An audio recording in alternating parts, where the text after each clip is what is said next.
अस्सलामुअलैकुम नाज़रीन, इस एपिसोड के शुरुआत में हम देखते हैं जंगल से कई सिपाही मोहतात अंदाज में आगे बढ़ रहे होते हैं। आगे बढ़ते बढ़ते वो दो हिस्सों में तकसीम हो जाते हैं, जबकि मंगोल छुप के उन्हें देख रहे होते हैं और आगे बढ़कर एक दस्ते में से कुछ कई सिपाहियों को खींच लेते हैं। आगे चलने वाला सिपाही पीछे देखता है, परेशान होता है और एकदम से भाग पड़ता है। दूसरे दस्ते पर भी मंगोल बड़ी बड़ी थैलियां फेंक देते हैं। आधे कई सिपाही गिर जाते हैं और आधों पर जाल आ गिरता है। इससे पहले कि वो उठते और संभलते मंगोल उन पर तलवारें तान लेते हैं। अगले लम्हे तुर्गुत बे एक तरफ से सामने आते हैं और कहते हैं, सब के सब खड़े हो जाओ। ये सुनते साथ ही कई सिपाही खड़े हो जाते हैं और मंगोलों के बेस में जेर कुताई लोग सामने आते हैं, यानी कि यहाँ तरबियत दी जा रही थी। तुर्गुत बे आगे बढ़ते हुए कहते हैं, अभी कुछ देर पहले दर्जन भर सिपाही शहीद हुए, तुम सब मर गए सिपाहियों। फिर भागने वाले सिपाही को आगे बुलाते हैं और उससे पूछते हैं, तुमने अपने पीछे गायब होने वाले सिपाहियों को क्यों नहीं देखा? तुमने अपने दूसरे भाइयों को इतला क्यों नहीं दी? अगर तुम एहतियात का दामन हाथ से ना जाने देते, 4 भाई शहीद हो जाते तो भी तुम्हें गात को बेनकाब करना चाहिए था, लेकिन तुमने परवाह किए बगैर जारी रखा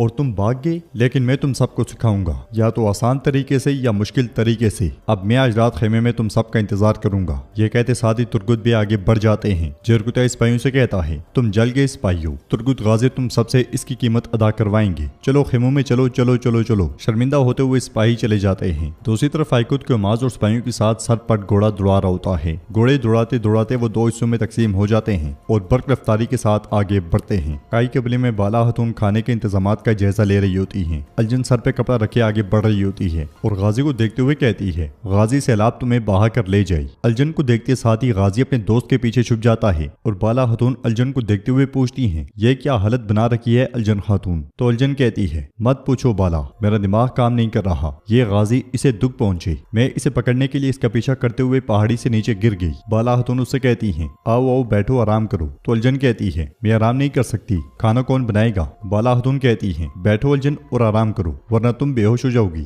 ये कहते साथ ही उसे सहारा देकर बिठाती हैं। इसलिए में हलीमा फातिमा के साथ तेजी में वहां आती है और बैठते हुए कहती है, माँ बाजियान में मुझसे बेहतर जंगजू कोई नहीं है, लेकिन मेरी बहन ने एक लम्हा भी आराम नहीं करने दिया मुझे। तो फातिमा कहती है, लड़ाई की महारत में कोई बात नहीं है, जब तक तुम हमारी तरह नहीं लड़ लेती तुम्हें तरबियत से नहीं रुकना। बाला हतून कहती है, अब जंग की मश्क बंद करो, तुम दोनों के लिए एक फरीजा है, आज रात का खाना तुम दोनों बनाओगी और अपने बाबा के दस्तरखान सजाओगी। हलीमा खड़े होकर कहती है, लेकिन माँ मैं तो अभी सीख रही हूँ। हलीमा और फातिमा को देखते हुए गोंचा बाला हतून से कहती है, माँ क्या आपको यकीन है? ऐसा ना हो कि आज रात हम भूखे ही रह जाएं। फातिमा गोंचा की जानिब देखती है तो गोंचा कहती है, मैं मजाक कर रही हूँ, लेकिन मैं तुम्हारी मदद करूंगी। मगर बाला हतून कहती है, नहीं नहीं, सिर्फ ये दो ही बनाएंगी। गाजी खड़े होकर पूछता है, बाला हतून क्या ये मुकाबला करेंगी कि किसका खाना बेहतर है और किसका नहीं? ये सुनकर अलजन चिल्लाते हुए कहती है, तुम आग मत भड़काओ, मैं उठ नहीं सकती वरना मैं तुम्हें बताती। बाला हतून अलजन को पुरस्कून करती है और उन दोनों से कहती है, तुम दोनों ये कर सकती हो, चलो बेटी। हलीमा कहती है, माँ हम कर सकती हैं, लेकिन बाबा कहाँ हैं? उनसे पूछते हैं कि वो क्या खाना चाहते हैं। तो बाला हतून कहती है, तुम्हारे बाबा कबीले में नहीं है बेटी, वो जब शाम को आएंगे तो तुम्हें मिलेंगे। हलीमा खुश होते हुए कहती है, अपने बाबा के लिए मैं सबसे बेहतरीन खाना बनाऊंगी।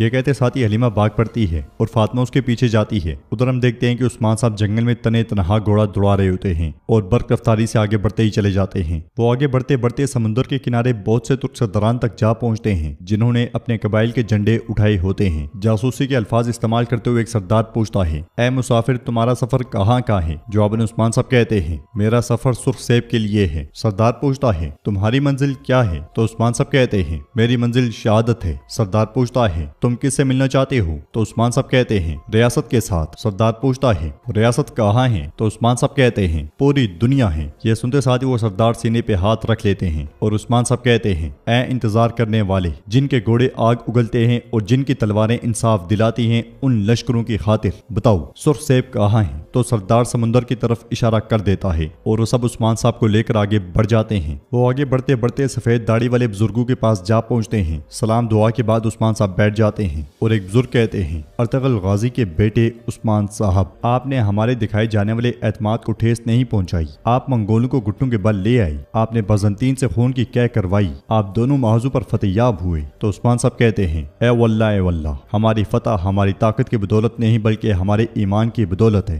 मैं दीन इस्लाम को फैलाने की कोशिश कर रहा हूँ और मैं इस कोशिश से हरगिज दस्तबरदार नहीं हूँगा। बुजुर्ग कहते हैं, हमने सुना, देखा और तस्दीक की, लेकिन जान लें कि आगे मजीद मुश्किल दिन आपके मुंतजर हैं। आपकी किस्मत बिच्छू के शिकंजे के दरमियान है। दुश्मन को शिकस्त हुई, लेकिन वो दोबारा ताकत जमा कर रहे हैं। वो अपनी पूरी ताकत से आप पर हमला करेंगे। ये जंग फलाह व बहबूद की जंग नहीं होगी, ये वजूद और पायदारी की जंग होगी। उस्मान साहब कहते हैं, मैं रियासत को हमेशा के लिए गालिब करने की कोशिश कर रहा हूँ। हम मौत से कभी भी नहीं डरते, भले ही वो सब एक साथ आकर हमला कर दें। बुजुर्ग उस्मान साहब की बात काटते हुए कहते हैं, लेकिन आप इस जंग में दिन ब दिन कमजोर होते जा रहे हैं। आपकी जद्दोजहद ने आपको बहुत छलनी किया है। आपके सिपाहियों की तादाद कम हो गई है। यह सुनकर उस्मान साहब कहते हैं, मैं जानता हूँ, मैं बिल्कुल जानता हूँ। फिर दूसरे बुजुर्ग कहते हैं, उस्मान साहब आप कह रहे हैं कि आप जानते हैं, अगर ऐसा है तो जो तदबीर आप इख्तियार कर रहे हैं वो हमें भी बताएं। तो उस्मान साहब कहते हैं, जो तलवारें इस्तेमाल नहीं कर सकते वो सिपाही भी जंजीरों में जकड़े हुए हैं। जिस सिपाही का खानदान ना हो वो सिपाही रियासत के मुस्तकबिल को खतरे में डाल देता है।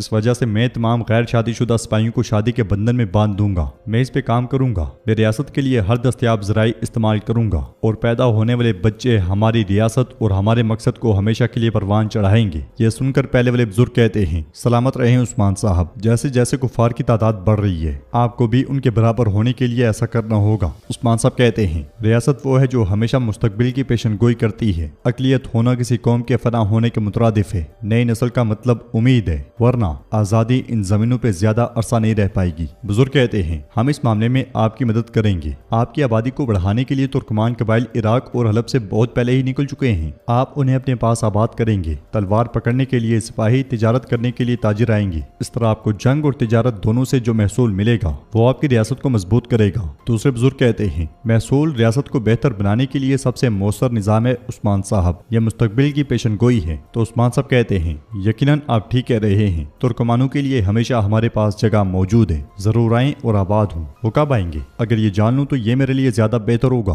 तो बुजुर्ग कहते हैं, वो 15 दिनों में यहाँ पहुंच जाएंगे। तलवार के हक से नई फतह करदा जमीनों को उनसे आबाद करेंगे। उस्मान साहब, हम आपको फतूहात की खुशखबरी देते हैं। तलवारें म्यानों से निकल आईं। इंसाफ का परचम आसमान पर बुलंद हो। जब सल्जूक रियासत का खात्मा हुआ, बगैर सरबराह के रह जाने वाले सरदार आपस में ही लड़ पड़े। जब तुर्कों को मुत्तहिद और मुनज़्ज़म होने की जरूरत थी, सब ने कहा कि मैं इस रास्ते का सरबराह बनूंगा, मैं बनूंगा, और उन्होंने अपने इनफरादी मकसद को मुंतखब किया। लेकिन आप उस्मान साहब, आपने तुर्कों के लिए इस्लाम के मकसद का इंतखाब किया, ना कि अपने इनफरादी मकसद को। आपने कुफार के साथ अकेले जंग की अल्लाह के फजलो करम से, और इसी वजह से फतूहात की आग रोशन करें। ये इतनी बड़ी आग है कि ये जालिमों के लिए खौफ और मजलूमों के लिए उम्मीद साबित होगी। तुर्कों के घोड़े घोड़ी के सर की तरह सरजू तक पहुंच जाएंगे। पेशकदमी करें उस्मान साहब और आगे बढ़ते रहें ताकि खयानत का स्याह खंजर टूट जाए। इस्लाम का इंसाफ पूरी दुनिया में फैला दें। यह सुनने के बाद उस्मान साहब खड़े होते हैं और सीने पे हाथ रखते हुए कहते हैं, कुफार की आग बुझ जाएगी, कुफार तबाह बर्बाद हो जाएंगी। मैं